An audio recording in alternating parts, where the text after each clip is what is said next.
Do you want to tell the chat who you are? Oh shoot! I You have didn't to give it a talk about chance to think yourself. about it. Okay, well, what am I gonna talk about? I hate doing this. Really? Uh, I'm John. I work with Andrew at DNIG Vancouver. I'm a lead build TV at DNIG Vancouver. I guess I primarily focus on like character and creature work.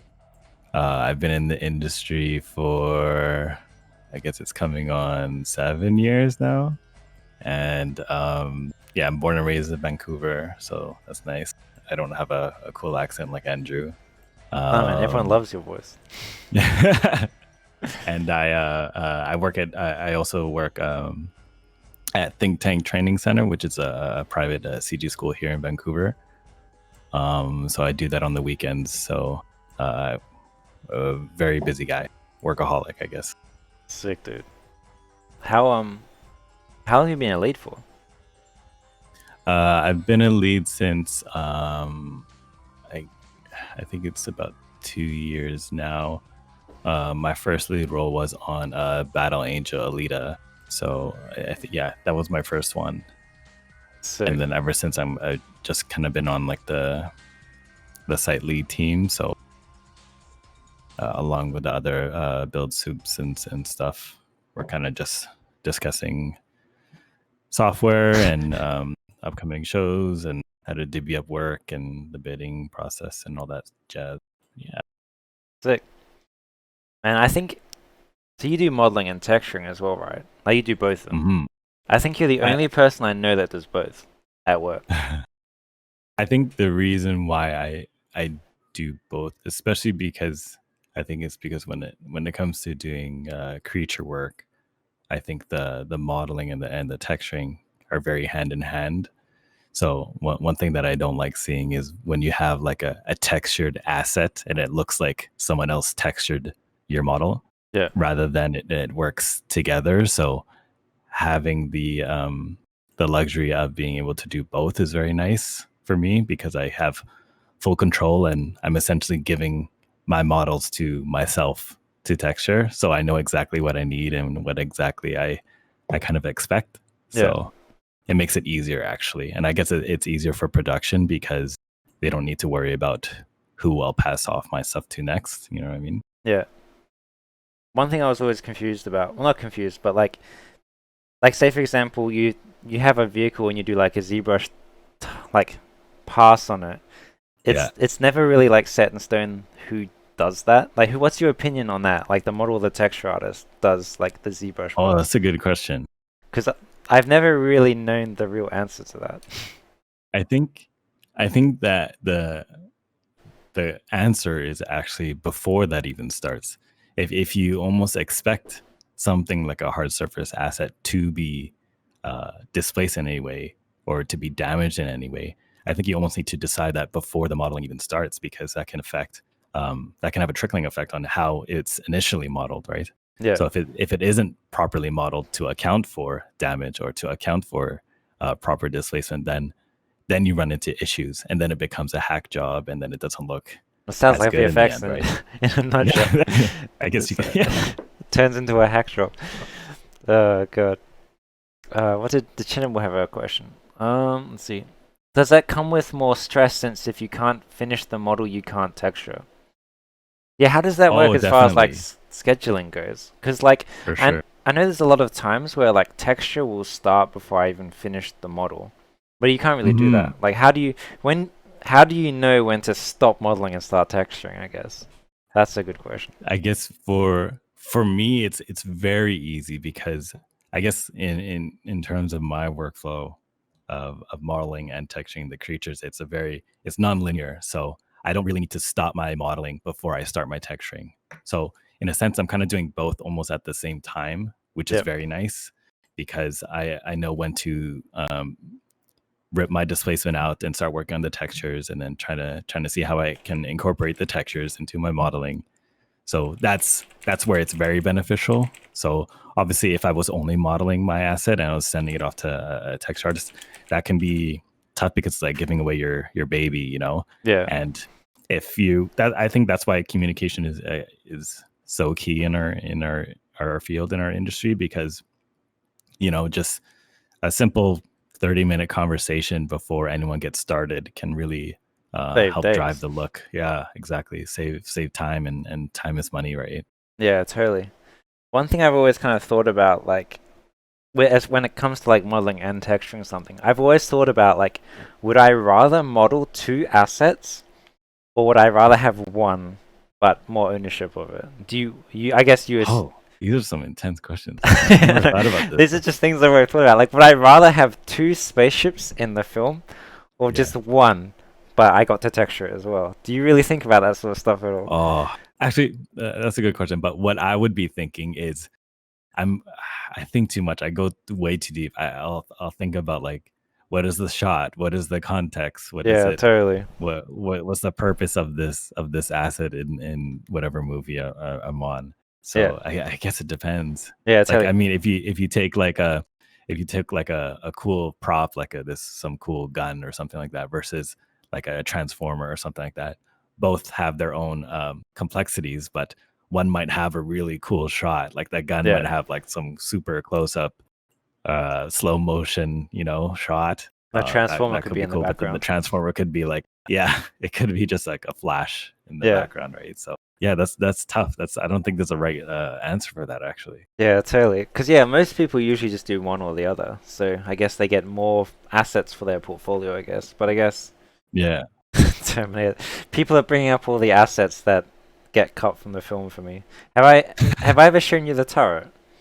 I no, I don't know this chart. You'll have to So show me. it's a massive meme on my chat. So I love memes. God, the chat loves memes. So you're looking at my screen, right? Yeah. So on Terminator Genesis, right, we built this turret to be seen. Well, I built this turret to be seen like superhero, right? Like, like I'm not kidding. Like the camera is almost inside of the turret. That's how close it is. And then the shot changed, right? And then actually, there's a bit of a delay for my screen, right? Isn't it? And you? I assume there will be.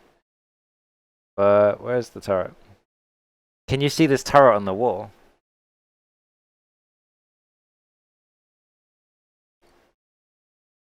Yeah. Okay, so this is the shot. And I bet you spent months and months on it, didn't you? It wasn't too bad. It was a few weeks, but it was like they removed the close-up shot, and the only time you see it, you don't even see it in the shot. It's just I happened to see it in the breakdown. Oh, that's funny, actually. That's pretty good. So I tell people like people don't actually get to see half of the stuff I do. Like that's pretty normal for film, unfortunately. Yeah, that's one thing I've always like thought about, the fact of like, if I could texture something as well, would I actually want to, or would I want more like things in the film? But yeah, it depends entirely on the context of it. Yeah, because I could have just one asset for the entire movie, but if But I if it's a really spent, badass ass, yeah, yeah, that's the thing. exactly. That also comes up with another. I have lots of these hypothetical questions I think about I love these. quite often. Would you rather would you rather do a cool asset on a shit film, or do some average work on a very prestigious film? I think the cooler asset on a not so uh, blockbustery Yeah, film. I think. just I more think about the quality of the because work. I think so. But here, I'll throw you a third option. All right. Would you rather work on a lame asset, like do some rocks, but have the most the most fun on a team you've ever had? Oh shit! So it's like the work is so boring, But but the your team team is is good. awesome. It's great. There's no stress, That's no true. overtime. Everyone's super fun. Everyone gets along. That's that's sometimes I think I'd almost rather that, to Yeah. be honest. Maybe I'm getting old. No, I thought about this stuff. I I personally would still rather the cool work. If the project was hell, I would rather the cool work, because at least like the cool work will maybe live on in my folio. for a while. That's true. That's true. But I don't know. I've never had. I mean, I've had some bad experiences, but the work was cool. But I don't know, because if the team was cool, but the work was boring, I feel I might get bored anyway. Because I wouldn't feel like I'm moving forward, if that makes sense. That's true. That's true. I guess it depends because if you were early on in your career or if you were later on in your career, that could have a huge effect. You Oh, know, totally. I have a lot of coworkers that are much older. They've been doing it for too long, and they're like, I kind of just want to just do rocks and just Yeah. relax. You know, I've met someone that's like, I'd rather just UV everyone's stuff and just relax. But then That's you true. have like that keen junior that wants to just do everything and anything, right? Yeah, totally. I think I think it's also concerning though, because like, say for example, you become like that older guy, but you've had that sort of mindset for a while. You don't really have anything new for your folio.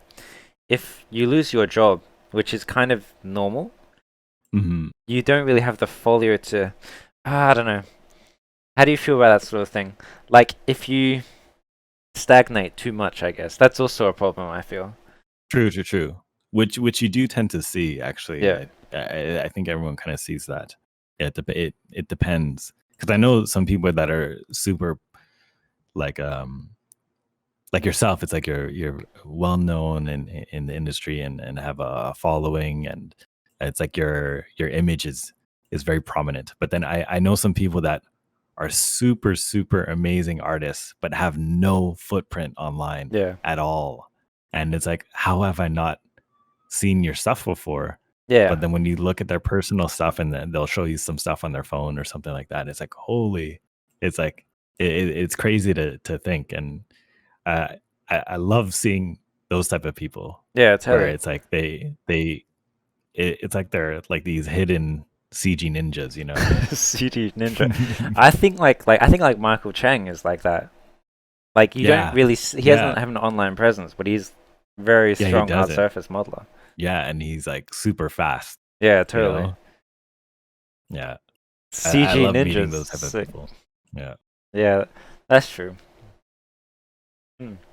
Well, someone has a pretty heavy question.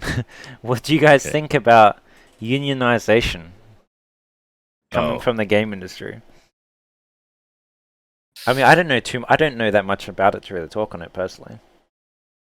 coming Oh, coming from the game industry. So I guess I mean, that's a loaded question, really. yeah.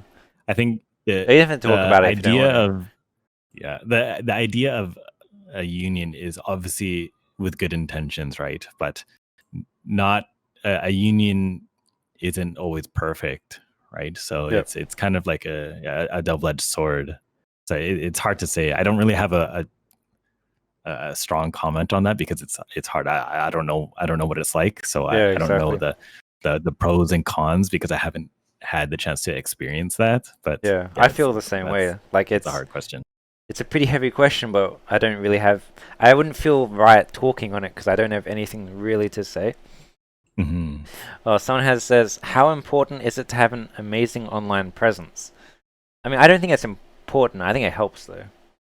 I think it depends.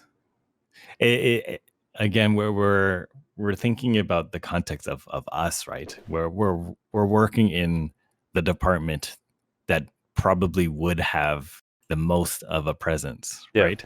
You're not gonna see some like a rotoscope artist or like a Yeah. rigger or a creature effects artist have as large of a presence as someone that's working on assets, right? It's Yeah. very different. Even someone that's compositing, I think it's because it's kind of different. it's much easier to digest what we do. Like Yeah, they see a orc, they like the orc. But yeah, if you showed some muscle simulation or something, like most people that aren't riggers like wouldn't really understand how yeah. impressive it is. Does that make sense? Exactly, exactly. It's So hard. I think nowadays, I mean, I've been teaching for a while, so I've almost kind of taught through. I've seen the changes, I guess, in the industry and how like the upcoming of like art station and stuff and portfolios yeah, uh, being so much. It's like the online presence is such a big thing. I personally don't think it's a big deal. yeah, I think what's most important is like your connections, Oh, for sure. and I think having like a well-rounded skill set, I think, is very important. Yeah. And I think being as I think as broad as you can be in terms of your own knowledge, I think is very important. It's funny you say But that. because I've seen people that have some kind of online Yeah. presence, but if the quality of the work isn't there, then it's almost like it's like a it falls through much harder, Yeah. right? So it depends, right? I think your online presence, how I would define that is um, how your connections are, rather than how many images are you displaying. Yeah. Okay, You know. that's true. Because like the thing I can kind of argue against that, at least for me from a personal standpoint, because my experience, my knowledge is incredibly limited.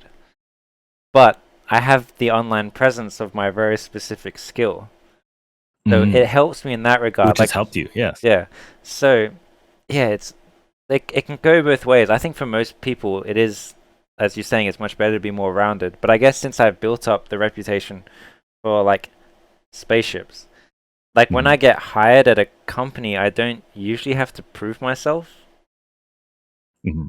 So I find that the other side of the online presence is like I've been hired at companies where I didn't even have like because a lot of the time you have to kind of prove yourself first. But if people have seen my work online, my spaceships and stuff for years, whenever I got hired at a company, I just give them the spaceship. Mhm. So I guess that's the other side of it. But I think the problem is a lot of students might think that they build the online presence, they'll just be given the hero work. Yeah. But the thing is, I have the experience to back it up, not just the pretty Mhm. pictures. Mhm. And it's like I would even attribute that to also your online presence helps you build that connection, Yeah, right? exactly. Because The if networking you're is part of it. exactly so if they know you as that guy, then like it just helps you in the end, right? But Yeah, for if sure. you're just, It all adds up. I guess, if you don't have that kind of presence, it's harder to build that connection, because it's like you're almost like kind of like a name, right? Yeah, So exactly. I've also seen it kind of go the other way where you see people trying to build a name for themselves, but they don't really have the experience or work to show. And that kind of yeah, you see that a backfires. lot, actually. Yeah, exactly. And that kind of backfires, I feel. Because you have like someone with like 6 months of experience talking about how the industry is run, and it's kind of like you've only just dipped your toes into it. You kind of, I don't feel you're at Hmm. the stage to like, I didn't really talk about the industry until I was in the industry for like 5 years. That's when I Hmm. started like the blogs and stuff like that. Yeah, I think that is because like you in our industry and in our department, it's very like it's very artistic, right? So you have a lot of artists that have that kind of artist mindset where they're very protective Yeah, of their work, and then you'll have like that other side of the CG artist that is kind of very introverted and quiet, and they kind of just produce on their own. yeah, So those like outspoken, more extroverted guys are the ones that are kind of like really pumping into their online presence, but then it's kind of like, yeah, it's hard because it's like you see it all the time, really, how like some people are especially pumping now. too much into their online presence, but it falls through because of the quality of the content, I guess, right? Oh, for Like sure. for me, like I don't have really a presence. I did I told you earlier, I did stream on Twitch before, Yeah, just to do like sculpting creatures and concepting and stuff, and then but then that was just for fun. Like I didn't want to really build anything. I kind of yeah, just wanted to just play around and then just stream it and then just chat to people. yeah, But it's like some people, it's like that they're trying to make it like a thing. It's like people making YouTube channels right now, right? yeah. Oh, that's a big thing right now. Like it's like a Also big the thing COVID. right now, right? Yeah. But I don't see myself doing that. Mm. Yeah, totally. Other questions. Can a portfolio be good enough to get you the job before even the interview? Um, I don't know how I'd answer that. I mean, I think they it still might be need, a very rare case. yeah, I they think, still need to talk to you first. Like, yeah, you could be crazy. but you could be You an could, arsehole. That's yeah, you could, yeah. the interview is always like for okay. Most of the time, the interview is to see if you're a good person. That's pretty much usually the interview is. If you get to the interview stage, they're usually interested in your work already. It's to see if you're actually like a dick or not. And it also might be the reason for them wanting to interview is to kind of see how you are based on other people that they've interviewed, right? Yeah. Like it might not just be they'll hire the best possible, right? Yeah, It exactly. could be given the certain, it could be you might be perfect for that movie, you might be perfect for this budget, you might be perfect for this length of a contract, you know, Yeah. compared to someone else that might have way better online presence or something like that. But Yeah. it's like there's so many factors that go into it, so it's hard to kind of say, I think. Oh, for sure. I would never see someone's folder and then just hire them. Like I would Yeah, want to for talk. sure. I would want to talk to them, and I would want to talk to at least a few other people first. Yeah, for sure. I mean, for me, I think I at least for my students, I always really try to preach like being humble and being like a team player, because those are the people that I want to work with, right? Yeah, I for don't want to sure. work. I don't care if you have the most amazing work. If you're kind of like an asshole and you're kind of like selfish, I Especially don't as a really like to student. work with that.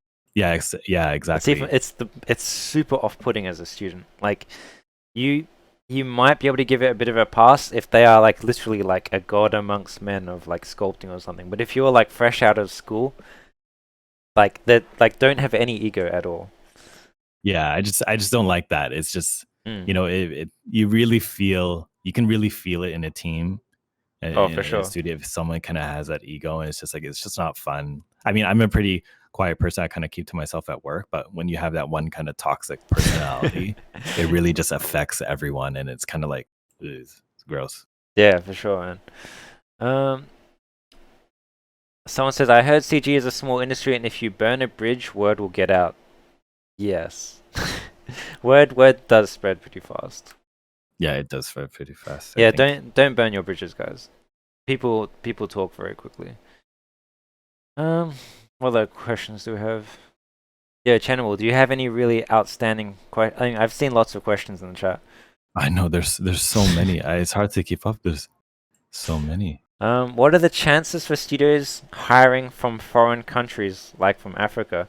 I mean, usually the biggest problem is the visa. Like, Mhm.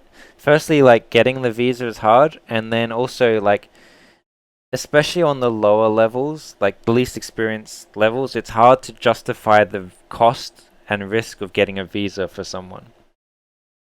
That's the thing, though. Mhm.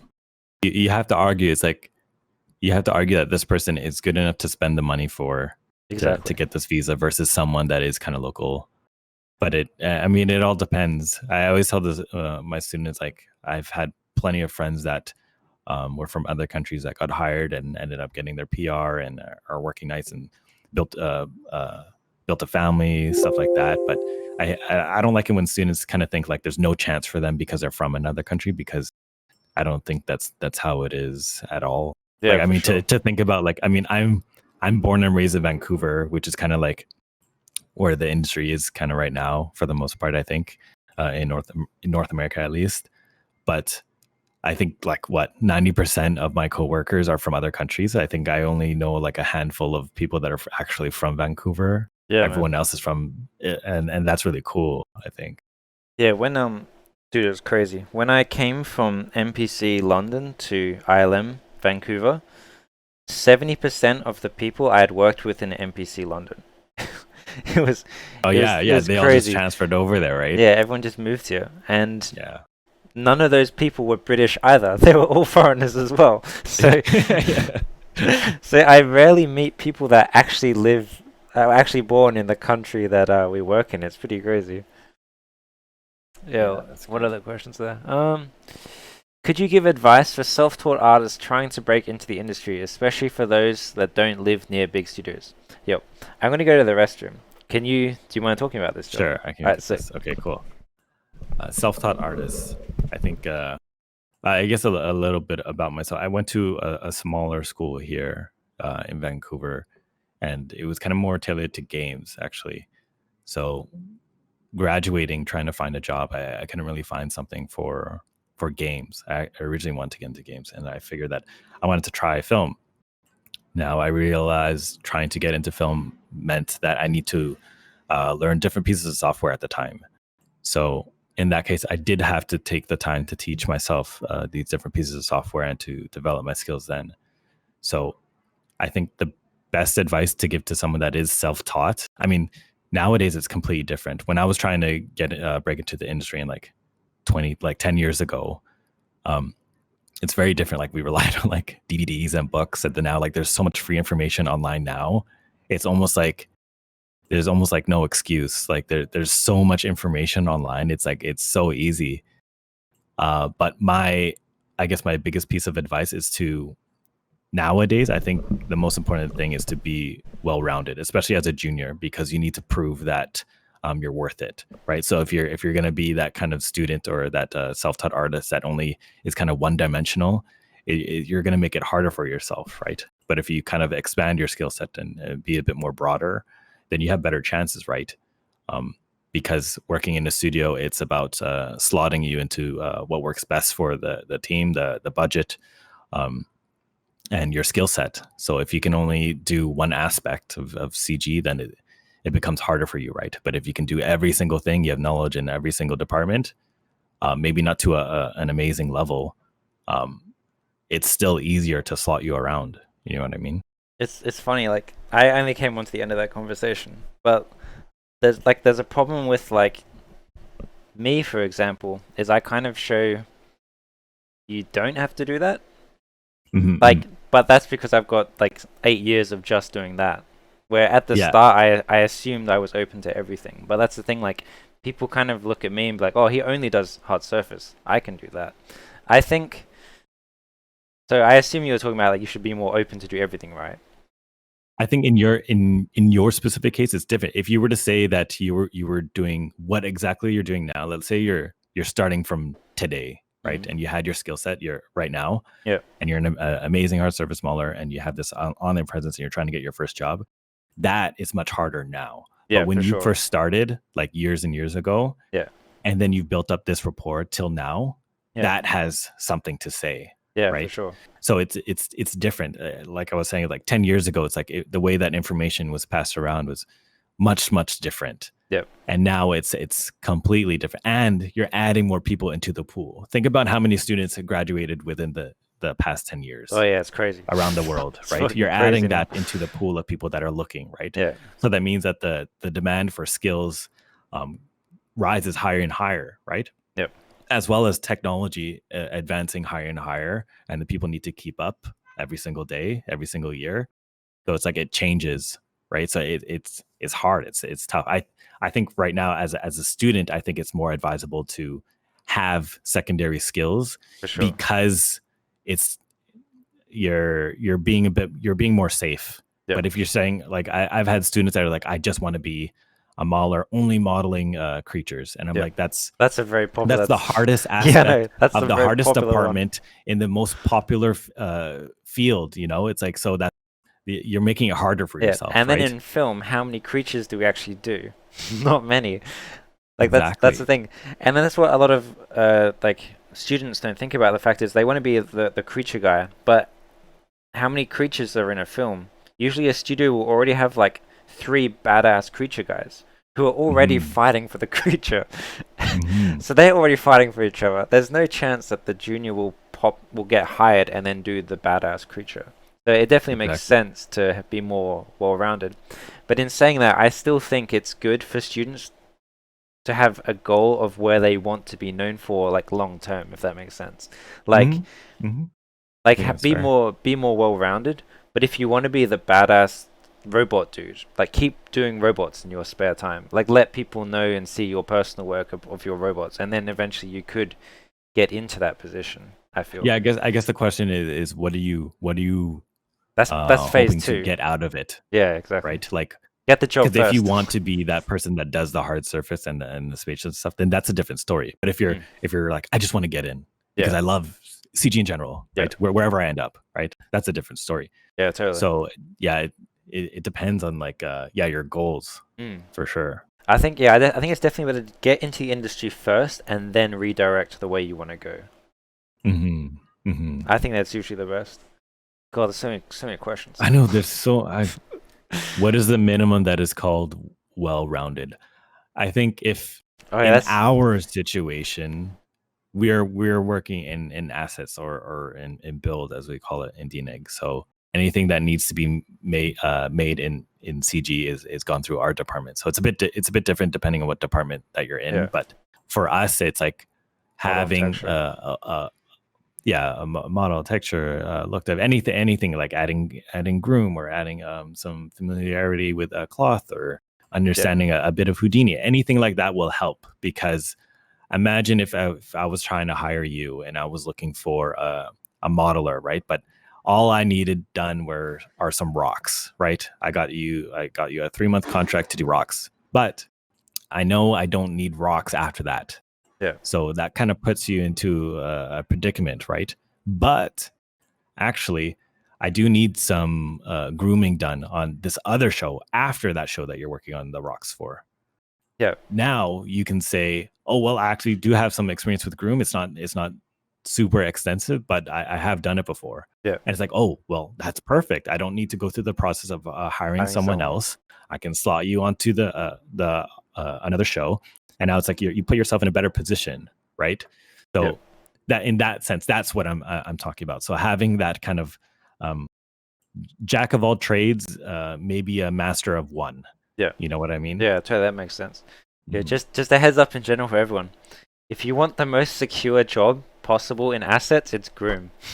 They Yeah. always studios always need groom because there's not many like dedicated groom artists out there.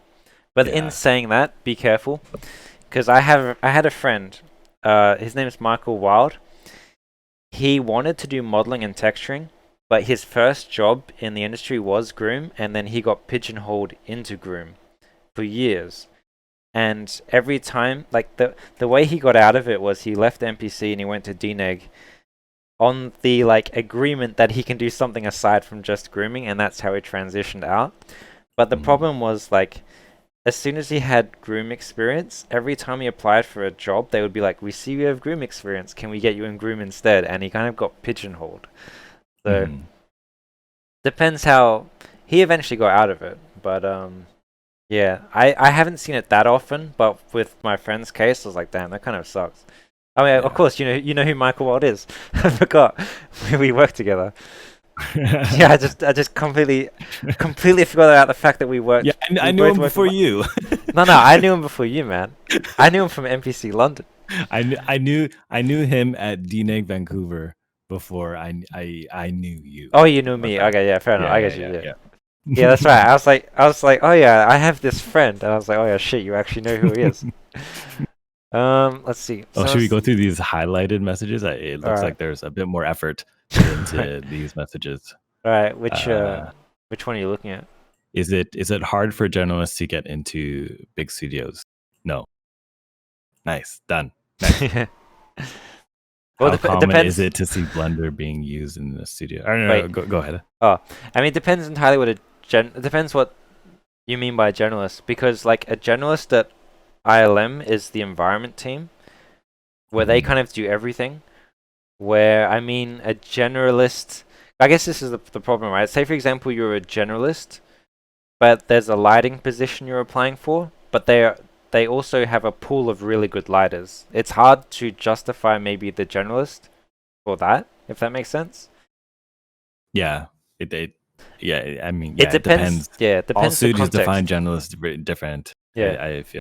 and it depends the context of what you're doing. Like if you say like a generalist is in like model texture look dev, you could fit in well at DNEG, for example. Where, Hmm. say for example, I don't know, ILM, you only do just modeling. The generalists might, but then generalists have an environment team. Yeah, Hmm. it depends entirely on what you define as a generalist and what the Yeah, studio is. exactly. Yeah, did someone actually ask the Blender question? Where's the Yeah, I Blender? saw. How common is it to see Blender Blender, being used in a studio? Oh no. do you want to answer the question? Uh, Have at you ever least for seen us, I Blender? don't think it's super common. I have actually, I requested it Oh, to be really? downloaded because we need to open up a file actually, but That's I the never extent of opened it. it again. Yeah, that's my extent. Jesus. All right, there you go. That answers extent of it. the blender use. I don't think I've never seen it used or spoken about in the studio ever. I'm sure it can have a place in indie studios Oh, and for stuff, sure. but maybe not the larger ones. Oh man, Not to a very extreme extent, yeah, I we guess. have this blender conversation every single stream for a year. It We've had sounds tiring. it's fucking tiring as hell. Oh god, this is the best way I can think of to explain why big VFX studios won't use Blender. I had to sit down and think about this because people just won't get it. So, imagine you have like a city with all these structures, right? And they've all the structures have been built with this concrete foundation, and the concrete foundation has held its position for years, and it will continue to hold the position for years in the future. And then say, for example, they come across a new material which is 3 times stronger. Do you think they're just going to go and knock down the cities? Or do you think they would just leave the foundation which has been standing for years and then maybe use the new foundation in smaller new studios, buildings? That's the best way I can explain why VFX houses Hmm. won't just cut their foundation and restart. Because it also Hmm. involves knocking down the building and firing everyone. So Which all cost money. yeah, exactly. And where does this money come from? It doesn't pop out of nowhere. Exactly. But yeah, that's the only way I can explain about the Blender thing. It costs money as well. Yeah. Um, It's not as easy. yeah, But for it's sure. free. No, it's not free. Okay, like this is the funny thing, right?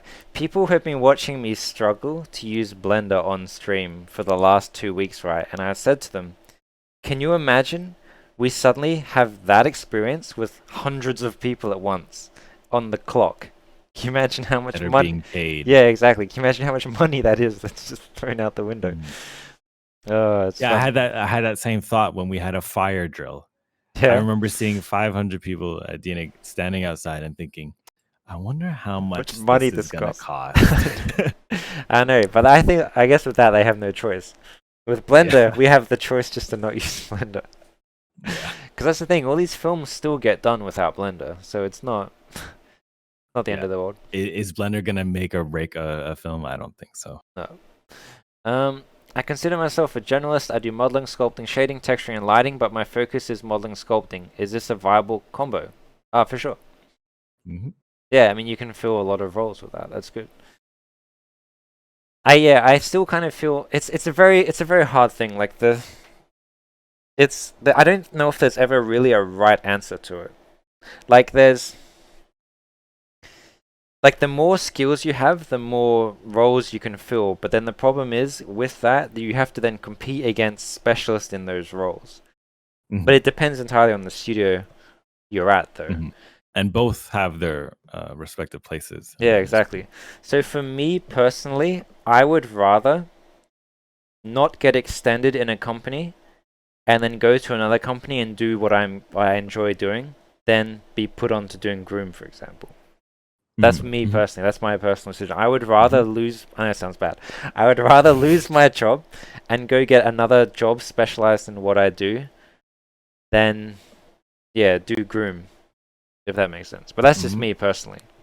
But that's with your experience, Experience as well. your Yeah, exactly. resume, the rapport that you built up, the connections that you've built. For All sure. that has a factor in that Mm. answer that you just said. Totally. Now, At if the you were start, the same yeah, person, but you were just starting out, I would do what I would that's a different fight to story. keep my job.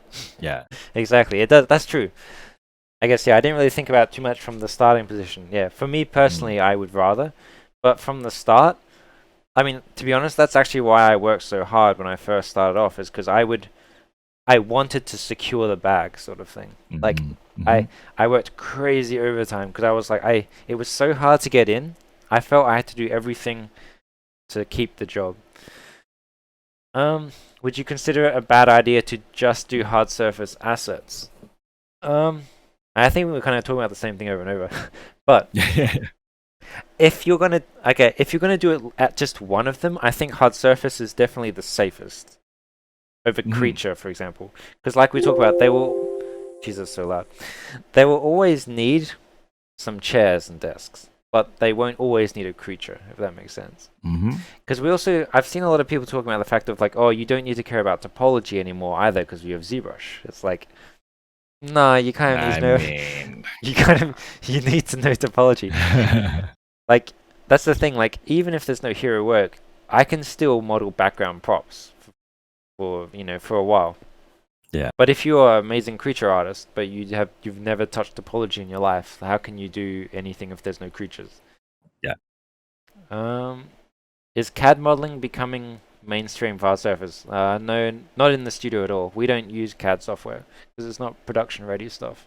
For concept, they do. I do though. know of a concept artist that does use Oh yeah, for programs like Moe 3D and Fusion 360 for yeah, sure. totally. For That's just for concept, concept. yeah, Right? for concept, yes, but production, we don't use it just because we don't get the production mesh quality from it. Mhm. But concept artists use concepts can use whatever they want as long as the picture is cool. Yeah, it's just a tool, right, to get the idea across. Yeah, for sure. Are the contracts always restricted to a time or one project, or are there permanent contracts in the industry? Permanent is All of the. yeah, all of the above. Permanent is very rare though, and usually it's Mhm. just a time frame. Like usually, I mean, it depends on the company. We won't go too deep into it, but yeah, it depends on the company. Usually it's just time based. Like if say for example your contract says you're on a specific show and then the show wraps up and there's a spot for you on another show, it's not like they're going to just cut you because your contract with the show is done. It's usually time based. Mhm. But it's time based on how the show is going, like that sort of stuff. Yeah, there's too many factors. Yeah, Too many exactly. factors that go into that. And depends on who you are, your leverage and all that sort of stuff. What is groom? Oh, groom is hair. Oh, like groom is anything to do with hair, fur. What else would you consider groom? It could be feathers. Oh yeah, feathers is true. Like the things like I guess like a superhero carpet if you wanted a carpet for some man on Valerian, the environment art because in Clarice, right, obviously you don't have to care that much about poly count. The environment artist had a 4 billion poly carpet because he could. He just Sounds amazing. I know, it's so funny. Let's see. Someone says, but hard surface modeling is lower level than deformable meshes. What do you mean by lower level? I feel personally insulted by this. Wow. Yeah, no. Why would you define hard surface as a lower level? Don't see it of it. Yeah, like it's that. not. It's a It different skill. depends. It could be. I mean, take like a transformer versus a rock. Yeah, exactly. Or like I don't know. John, I have another Yeah, question. well, So yeah. this is a big question we always ask on stream. Okay, let's do it. Is a couch hard surface or organic? Okay, well. This is just a fun one. We always have this debate. I would say in order to achieve it, you need to do some type of organic treatment to it. So Yeah. I guess it might be, yeah, it would be organic. It depends, even if it's, I guess it depends on the extent. It Yeah, depends on true. the context. I use that sentence too much. It depends on the context. But that's very Because true. That's if very it's accurate like something though. in the background, it's not going to deform, right? VFX So is it would always just in stay still. context. Yeah, it's all about context. Mm. Context of the shot, context of the studio, the budget, the time, the person, the team. Yeah, we So always many have this things. fun conversation of what is hard surface and what's organic. So Oh you my think it's I know, right? It's one of those like those questions we never get the answer to. Yeah. So for you, hard surface and organic is purely just the treatment. It's not the subject; it's the treatment of the I surface. think so, yeah. Fair enough. Let's see, is the issue that made the CG team for Life of Pi go out of business despite... Wait, what? Is the issue that made the CG team for Life of Pi go out of business despite winning awards still a concern in the industry? Well, I mean, winning an award in the industry doesn't really have anything to do with money or the studio itself, I don't think. Mhm. Yeah, the business model in general is not the best, but we're not at that level, so we can't really talk on Mhm. that sort of stuff too much. Yeah, it's not fair to talk about that. Yeah, for sure. We're just artists. We're we're not in that sort of realm. Someone says, "Bruh, imagine calling everyone in the stream lower level." I know. Based on that other comment. I know, right? Let's see. Hard surface requires knowledge of mechanical design. Organic requires knowledge of anatomy and body mechanics of the species. I guess. Let's see. Is there any other questions we have here? Yeah, thanks so much for coming on, man. This is pretty fun. Yeah, this is Just fun actually. talking some An shit. hour passed, Wait, has it been but an hour? that's cool. Yeah, Holy shit. I think. Right? Do you need to get going? No, I think I'm okay for now. All right, sick. We can we use this as the warm up to the Yeah, this is just folio a review. warm up. Everyone gets to hear your voice, so they'll come back Yeah, next time. teaser. Let's see. When you work for a studio, you have a certain model they want you to build, but if you could have free reign and build anything you want, what would it be and why? Are you just saying what would we like to make? Alright, so what if you could make anything you want, John, what would it be? Oh, That's too open, I feel. I think that's way too open to answer, but yeah, I could. Yeah, I don't know. I think that's tough because I think maybe it would be something that I fully designed. yeah. Maybe. But working in our industry, it's not our property, right? Yeah, So for sure. we are the contractors. I don't even really see myself as an artist too much. I'm a CG contractor. I am And tasked to build this, sorry, and that's what I'm doing. I don't want to cut into this, but I have to also comment on this bit. Like, that's a lot of things that people don't realize is we're not creating art, we're creating someone's product.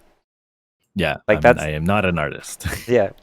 I mean, that's what a lot of people don't really think about when it comes to this stuff is at work, we are paid to come in and make someone's product. It doesn't matter if we disagree with it at all. We're not creating art. We're creating, someone is paying us to make something. And I feel a lot of people come into the industry without realizing that. Sorry, Mm. I know I totally cut your conversation off. No, But no, you totally. just That made is a totally very valid. good point that a lot of I people think don't think of. I tend to try to drill that into the students at Think Tank too a lot. Yeah. Is that you need to see yourself as a business. You need to see Yep. yourself as the example that I use a lot is like you are a painter of houses, right? Yep. You are tasked to paint my house red, whether you like it or not, whether you think that you agree that the tone of the red is correct. You are tasked to make my house red, right? And in a timely manner, on budget and on time, and that is it, Yeah, right? That is exactly. it. I'm not asking you to ask questions. I'm not asking you to try different colors. I'm asking you to paint my house red. That's it. You guys thought That's, I was blunt. that's how you need Listen to to see John. it. But it's true. It's very true. Like it doesn't matter what we think. It's Yeah, the client told us 100%. to do this, we do it. God, so funny. I love how blunt you are. I think it's good though. I think it's like people need to know this sort of thing. I think that was pretty hard hitting. It was very hard hitting for me when I first got into this industry and my work got cut. But I find that's something that's always hard to get over, I feel. But I still feel it's something you need to be aware of. Like, your work is going to get cut from the film. If, That's the artist in you, yeah, right? exactly. For all of us. I'm sure we all, even the other seniors that have been doing it for Yeah. years upon years, I'm sure we've all felt it, right? Yeah, for sure. But if, like, yeah, if you paint the house red and then the client's like, actually, I don't like it. I want it to be blue. You got to start painting it blue. Like, Yeah, I'd be that's like, it. yes. Okay, when do you want it blue? Yeah. I just finished painting red. Okay, when do you want the whole thing redone in blue? Yeah, exactly. In half the time. Oh, God, it's good fun. Let's see. Don't get over it. Don't get over it. Stay angry. Anger is good. Jesus. Do you have any influence on what project shows you work on? Can you say, wait, what? Can you say you want to work on something specifically, or is everyone working on the same show you get signed? Me personally, I've always been very vocal about what I want to do. Like, not in an aggressive way. Don't be like, give me this show or I leave. But be like, hey, I saw we have this project coming up. I'm a big fan. If there's a chance I could roll onto it afterwards, that would be totally awesome. I think that is totally fine. How do you feel about that, John? So do I have any influence on what project shows I work on? I think Like, do you think it's okay to voice your opinion on that? the way that I've always kind of played it is whenever I've been approached by a head of a department or supervisor asking me what I would like to work on, the way that I approach it, which I think works very successfully is I will work on where you think I am best fit. Okay. So my previous shows may have shown that I'm better fit to work on the creatures, so that's what I end up getting. Yep. I've never been like, oh, I want that. Oh, I have to really? have that. I'm usually like that. I maybe said like I maybe said a preference, but the way that I try to say it is I try to be the best team player as possible Yep. because I want to I want to elevate the team. I don't want to pigeonhole the team because of my own Yep. greediness, I guess. But That that's makes just my sense. personality. I guess being on the leads team, I'm kind of just how can I be the most helpful, and That whether makes that sense. be in creatures or doing UVs, sure. Fortunately, It's worked out. whenever I've said that, they end up putting me on the creatures. So Yeah, that that's totally cool. makes sense. I think I kind of, in another way, do the exact same thing. So when I say like, oh, like, we have a very hard surface heavy show coming up, I really want to work on that one. It kind of makes sense because like, oh, you'd be doing the work which benefits the team most anyway. I guess it kind of, I come from the other side to achieve the same thing. Like I won't be like, give me the next creature, like, because that would just fuck everyone up. No one wins in that case. So I think but I've never come across them being like, give me this or I leave. It's usually like, because I like to look at things like I like to look at concept art coming in and stuff like that, and I might just say to my super elite like, oh, this is really cool. If there's a chance, could I roll onto this in the future? And usually like people like the enthusiasm. I feel, especially if you've proven you'd be a good fit for it. But don't be demanding. What's that? It depends. There's so many factors, Yeah, right? It's exactly. like, what if you are a junior? What if you're a senior? What if you're only there for another month? What if you're staff? Yeah, it's like exactly. that could influence the answer. For sure. Like if your contract's up in like 2 weeks, they're not going to give you like a 3 month asset. Like Yeah. it just goes. And would you want to ask for whatever? Would you want to be like, oh, I want to do? You probably want to be like, well, I probably want to do the coolest thing I can while I'm here, right? Yeah, So exactly. Factors, context. Yeah, I mean, yeah, that's the reality. Everyone, like, context is important for everything. I mean, literally, VFX itself is driven on context. We do VFX based on the shot. So say for example, we get a super cool hero, or say not hero, say we get a super cool spaceship come in, but we see it from like 5 pixels away. Like it's only 5 pixels on the screen. You can't go and make it super cool, even though the concept art is cool, just because of the context of how it's used in shot. But yeah, if you're a junior, don't demand stuff. Like for me at the start, I don't know. For me at the start, I wasn't demanding. I was just very passionate, and I just showed enthusiasm, I think. So I kind of got what I wanted, but through not forcing it, but being like, I'm really enjoying making spaceships. Is there any chance I can keep making spaceships? And then because I was producing good work, they were like, okay, we'll find you some more spaceships. God, so many questions. I know, right? Which one do we start? Let's start from the bottom. For your portfolio, would be a good idea to have multiple smaller pieces done good than a car or a spaceship? I won't like putting my bike from Cuba. Okay, so I kind of misread it a little bit. I know what you're saying though. In general, I think it's much better to have like 4 very, very strong pieces than like a whole folio of average stuff. Actually, let's go even further. John, do you think it is better? Because I see this comes out of like think tank sometimes. Mm-hmm. Would you rather, like Andrew Dyer is a good example. Like he has one fucking amazing robot. Would you rather see like one amazing robot, or would you rather see like 4 pretty decent things? Like which? I guess it goes into context again, but what are your thoughts on that? I know it's fucking context for everything. But okay, so let's give it a scenario. All right. Let's take 2 scenarios here. All One is there is a sci-fi spaceshipy movie that's coming along. Yep. That's one, and the other one is just we're looking for a new modeler. Okay, so one is very broad and one is very specific. If I'm looking for if I know that I'm looking for a hard surface artist and I'm looking at portfolios, what I would probably want to see in a junior is someone that can tackle complexity as well as different variations. Yep. If it was someone that I was looking for, if I was looking for a general modeler, I would want to see just a More broad range of variety. Yeah. models as possible, because I need to account for what will they do after their task that I've set them to do is Yep. done, right? That makes sense. So like, yeah, if we were doing like a heavy hard surface show, you would rather like someone with a super badass robot. Where if you were hiring for like a general modeling position, you would prefer a variety of skills. I would want to see, because I don't think it's useful to hire someone super specific as a Yep, junior. for sure. But if they're a senior, like yourself, Yep. like that makes sense, right? But Yeah, as for a sure. junior, it's such a coin flip how their experience might end up at Mm. the studio.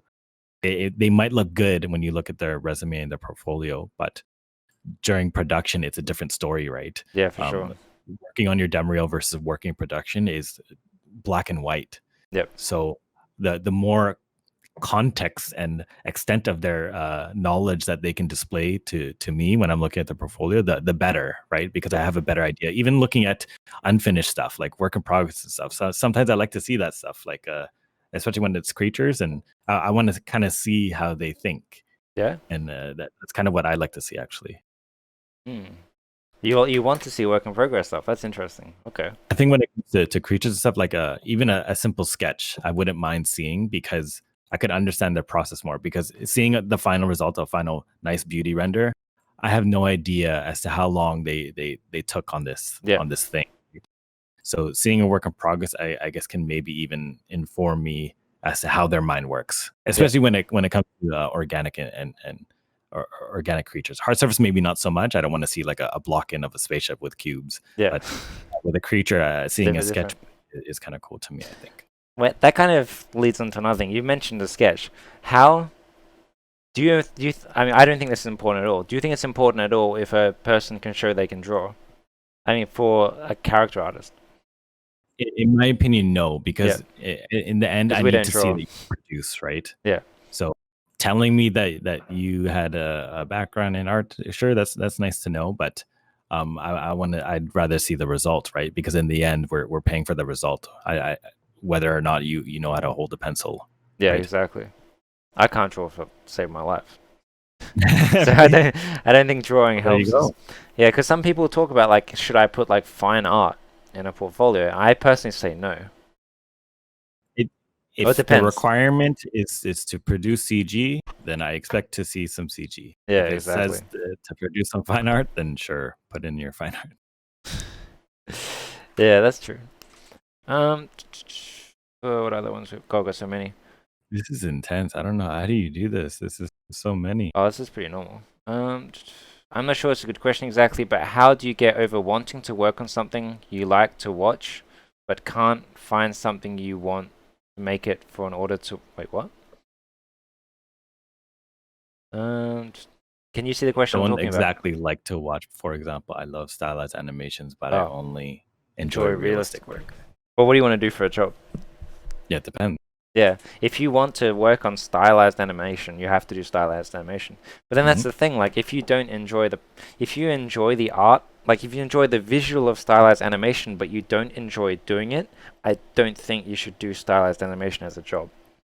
Because why would you want to do something you don't, but how do you do that? The thing is, that as an employer, they don't, in the grand scheme of things, they don't really care if you're interested or not, Yeah, as uh, long as you do the work. because yeah, as long as you do the work to a high level, which is why, like, I tell students sometimes, like, I don't like when they have spend so much time picking their concept for their demo reel, Yeah, because I try to get them to like disconnect that emotion, because when you start working production, you're going to be given whatever I give you, yeah. right? So when people are like, "Oh, I'm going to choose this scene because it speaks to me because when I was a kid, this and that," then I'm like, "Okay, No, stop." yeah, no one cares. Yeah, yeah. Yeah, exactly. I know what you mean. God. Yeah, I think like I would I would pick as a student, I would pick like concept art, which would show off the like show off my skills the best to get me a job. Like it doesn't actually matter what it is. Yeah. Like it doesn't matter how much. Doesn't matter if you watch this show as a child or something. Like Yeah. say for example, like I fucking love StarCraft. I grew up playing StarCraft, but would I make like a stylized StarCraft siege tank for my portfolio? No, because it's Yeah. not going to get me the job. Yeah. Unless you want to work for Blizzard, that's something different.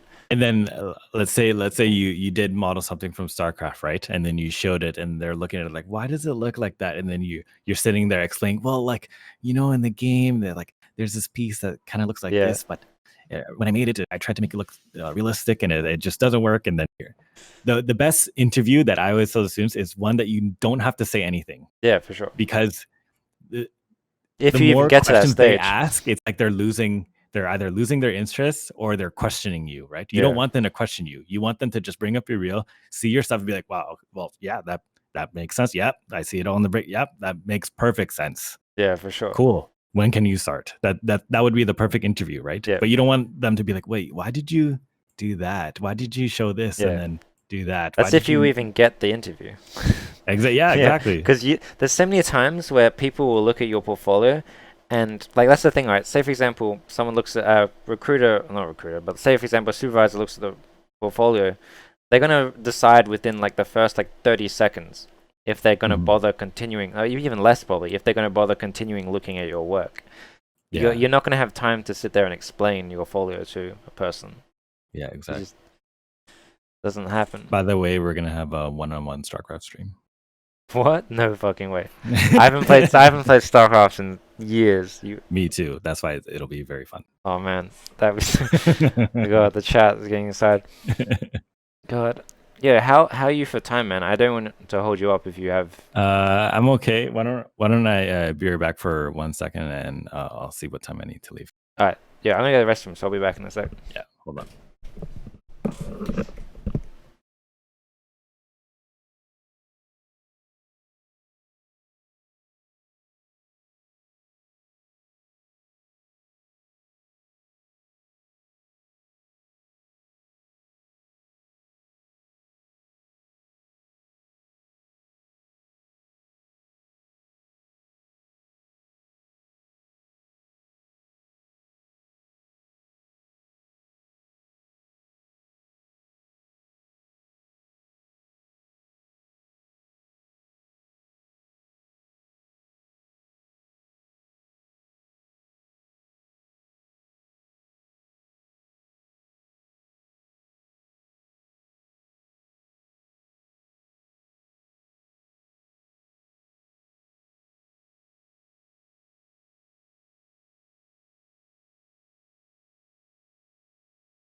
Yo, are you still here or?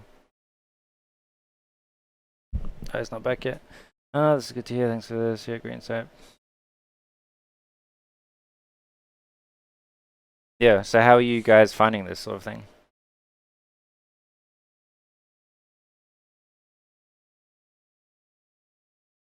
Bursting the bubbles of many potential CG artists. uh, it's great. Mr. John has a sexy voice. Yeah, I know, right? Yeah. So would you guys want us to do the folio reviews in the future? Okay, I got a jet in like 15. Okay, that's cool. Yo, that's cool. We can yeah. When I mean we can talk about this off stream, but you would still be down for doing folio reviews in the future, right? Mm-hmm. Like, yeah, it could be pretty fun. Well, I'll let people know. I'll give people more time to know this time, and we can figure out a date. It would probably be like roughly the same time, like Sunday 1:30, right? Yeah, that'll be That's perfect. that's the best time for you. All right, sick. Yeah. We can figure out dates and stuff later. But okay, someone had a question. Do you prefer working remote or in the office? That's a pretty good one. It depends. Like we'll both have. For me, Yeah, I have a wife and a newborn baby, so it being helps. at home is very nice. Yeah, for sure. But do you ever feel like, damn, I just want to get away? But sometimes I do kind of miss my G18 conversations. Yeah, with the buddies in the morning, going for a coffee, walking around like that's nice. And I'm the type of person that I'm very proactive. I like to stand up and walk to someone and discuss some things. yeah, for sure. Typing in Zoom and Zoom conferences and stuff like feels so like robotic. Yeah, You for know what I sure, mean? man. The amount So of the amount of yeah, times it's I like would like walk over to you and be like, John, help me in ZBrush. yeah, I yeah. broke Like that's fun. I Like broke that's something. fun. I love those type of conversations because I'm gonna be like, sure, I can give me a break for like 2 minutes, right? Yeah, And then I get exactly. up and then we go to your room. God, that time fucking ZBrush. Like it was like every hour I'd be like, John, I broke something again. Help me with ZBrush. I don't understand. Oh, you didn't press the sequence of buttons I in know. the I right was like, order. John, what's happened? He's like, well, it's just ZBrush. I'm like, Yeah. fair, fair enough. But yo, what happened? Oh, Volpsy, thanks for the sub. I appreciate it. Oh, nice. Um, for me personally, I do really miss the office, to be honest. Like I miss going to the Dina cafe, getting my little macchiato, and just like sitting Yeah. down and having a chat with Eric, like in the morning before Yeah. the day started, like that sort of stuff. Yeah. I also feel I was more productive at work. Because one of the things like for me is I do a lot of personal work as well, so I miss the fact that I can go to another computer. Like this is the thing. Like I'm sitting now at the same computer I'm going to be sitting at tomorrow and then the day after. Like there's no like I don't go to work, do my work, then come home and do my own work in a separate environment. It's just Yeah. constantly the same environment. I feel I had that's I had that same thought actually when I'm working. I'm on this computer. And then when my day's over, I stand up and I sit back down because I'm back on my computer. yeah, So exactly. Like I might go get dinner and then just come back to the same yeah, spot. come back to the same chair. That's why like working overtime doesn't even feel like working overtime because I'm still kind of just here. Like if I'm doing overtime, it doesn't matter because I'm just going to be Yeah, doing my the own line work is anyway. blurred. Yeah, for sure. Yeah, I personally like I do like the fact that I can just wake up at like 8:45 and still Yeah, technically be at work on time. Like I do that miss that. But I also yeah, used to walk to work, so I miss like that exercise. Yeah, yeah. there's pros and cons to both. I live really close to the studio too, like Yeah. literally like a few blocks away, just Oh, like you're in. literally in Olympic Village. Oh, sick. So I'm so close anyways, so it Yeah. doesn't really make sense for me to like to go back to the studio because I'm so close. Yeah, exactly. I mean, yeah, for me, like I live downtown, so I used to walk around like the water and like it was a nice like morning walk and stuff. Like I do miss that sort of stuff. But yeah, I also liked being around other people because it kind of helped make me more productive. Yeah, I imagine sitting beside your supervisor, Yeah, and your exactly. supervisor can see your monitors. Yeah, exactly. You're gonna be working extra hard. Yeah, I know, right? Well, it's When obviously you're at much home harder. in your underwear, it's like no one's watching you. Yeah. Oh, I'll go get a coffee. Oh, I'll go get my seventh coffee, yeah, exactly. That's the thing. take a nap. When in DNEG, the cafe was in the building. We could just go get a quick coffee, go back to our desk, and we'd be away from the desk for like 3 minutes. Yeah. What else? Let's see. Do you guys feel Discord would be so much easier than Zoom or Google Chat? Wait, in regards to what? Do you to to? coordinate all our studio calls and stuff Oh, we using wouldn't. Discord. No, we I wouldn't don't use think so. Discord. No, no, no. I mean, there's the security. Like, Yeah, I yeah. I don't even know how the security stuff would work with Discord. Yeah. Zoom is fine. Yeah, I mean, we as long as we can talk to each other, that's all that really matters. We don't need to do too much. Yeah. Um, let's see. Get a cat and name it manager. I want a cat. Um, oh yeah, John, do you see I'm PR now? Yeah, Yeah, it that's took amazing. took me like 15 fucking months, but I got it. Dude, that's amazing. Especially in a time like now, it's very nice to like I'm sure like you're probably much more relaxed, right? Just Yeah, for having that sure. option alone is huge. Yeah, especially because like if I lose my job at DNEG, I can still just chill for a Hmm. while. Like I don't need to have a visa anymore, keeping me in the country. Hmm. Exactly. That's huge. Someone says, in regards of talking with colleague, I find it more organic as everyone in the same virtual room. Oh, I get what you mean. So he's saying like he's talking about like why aren't we just constantly on Discord talking to each other? I would find that annoying. Oh like yeah, for like sure. like it would be nice to have people around me, but I also hate if people constantly talk around me. That's the thing. Like Yeah. that doesn't help. It's just nice having bodies around you, I guess, if The that makes the sense. the thing is like when you're in a conference call, there's no sense of okay, whose turn it is it to talk because everyone just ends up talking over each other because Yeah. you're not face to face with everyone, right?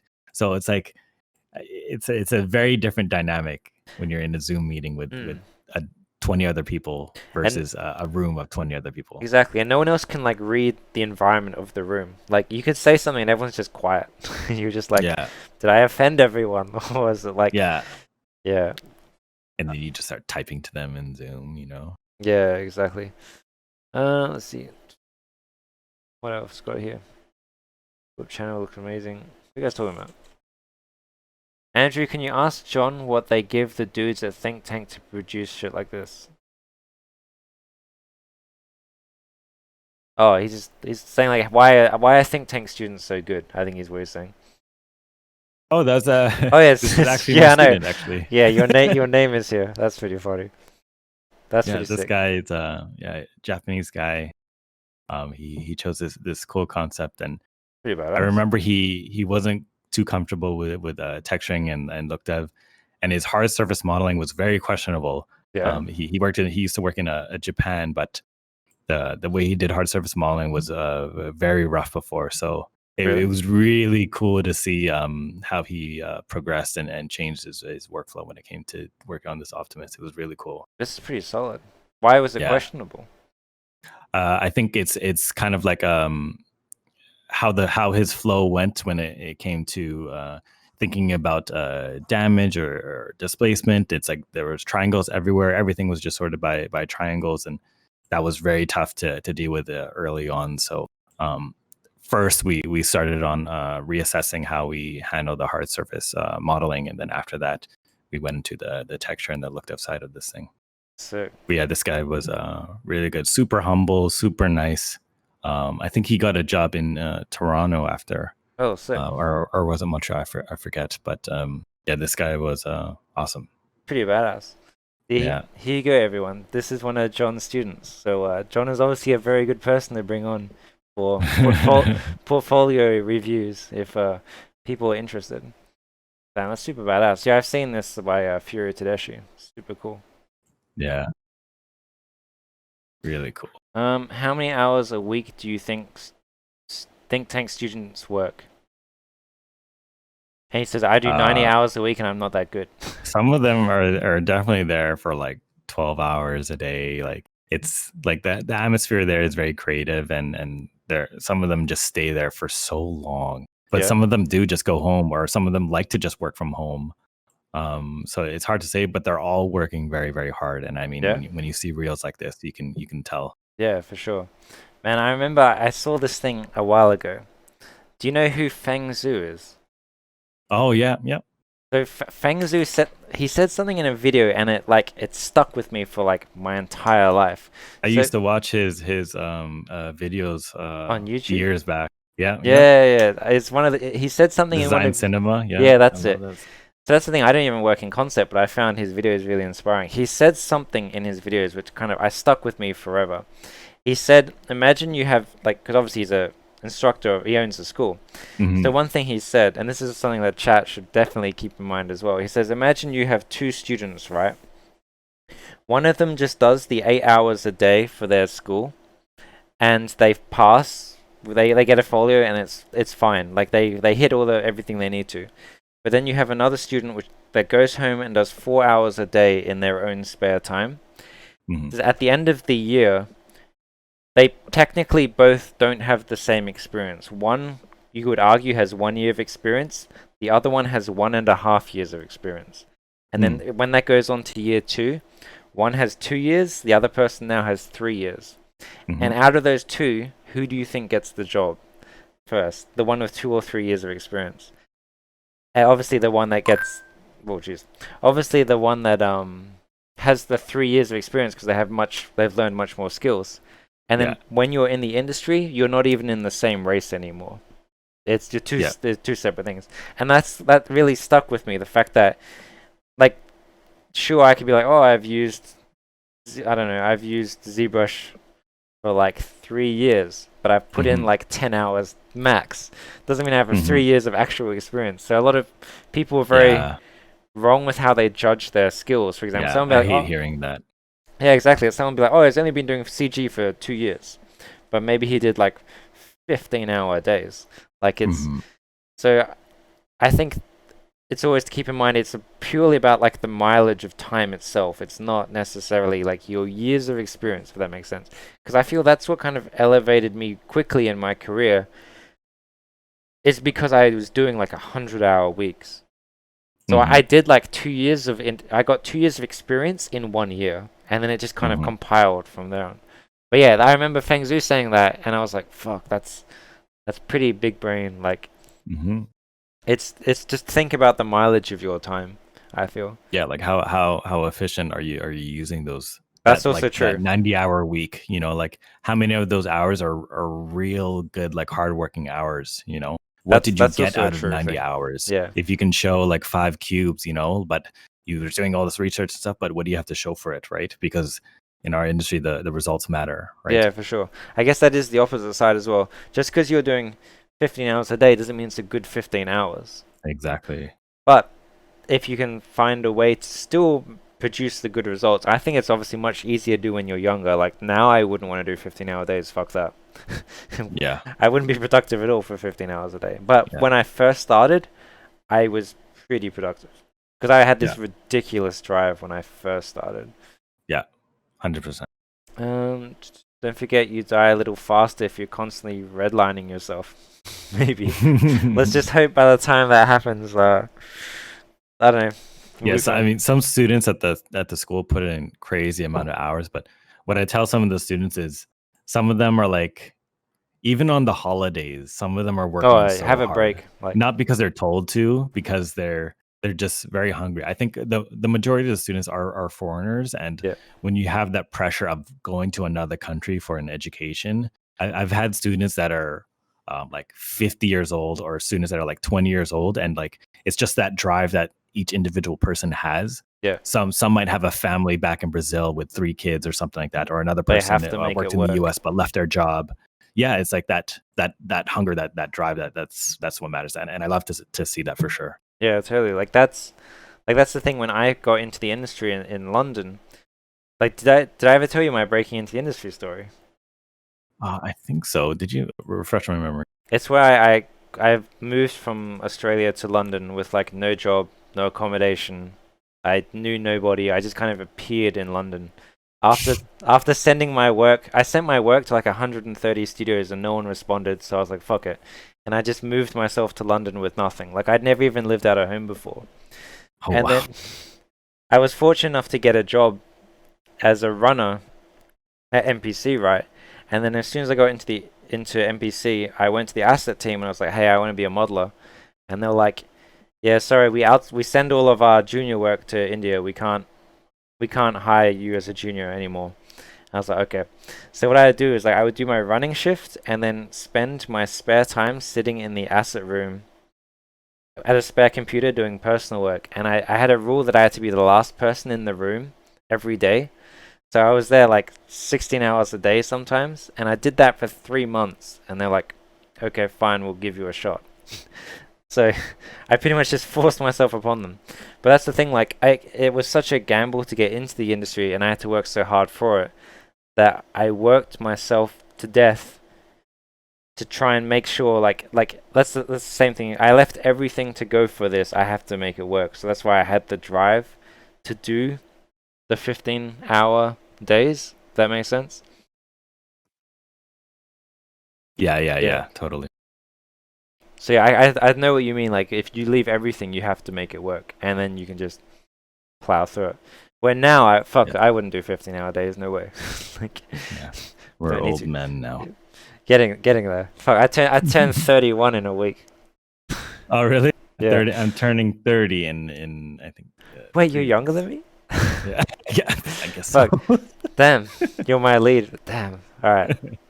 I need to step up, become a lead sometime. Now, for me personally, I don't even know if I'd want to be lead. That's just me personally, I feel. Yeah, I think it depends on the Mm. personality for sure. I mean, it also depends on the studio. Like, you're still getting to do cool work as a lead, where Hmm. there's Hmm. a lot of companies where as a lead or soup, you don't do work anymore. Yeah, exactly. I think DNEG has so like I don't like being lead at DNEG. I think would be okay because you'd still get to do cool work. But for me, I Hmm. don't think I'd want to be a soup. Like I don't Yeah, think I'm definitely. experienced enough to be a soup. But I would rather do the cool work. That's just me personally. Mhm. Yo, man, are you still good for time? It's been like I was actually about to say, I yeah, think this is where I have to cut it off, but this was really fun, yeah, for actually. sure, I man. do want to do this again. There's a lot of people in here, so it was fun. There's a lot of questions that we missed too, Oh, we did. but yeah, this will be fun to do this for real. Yeah, man, for sure. Like we definitely have to get this going. We'll get some portfolios and we'll do some proper solid folio reviews, man. Yeah, for sure. That'll be cool. Man, this was cool. Okay, Yeah. cool. Yeah, thanks for tuning in, man. That was Yeah, sick. thanks everyone. It was fun. I'll Okay, I'll talk to you later, man. cool. Catch you later, man. Yeah, Bye. yeah.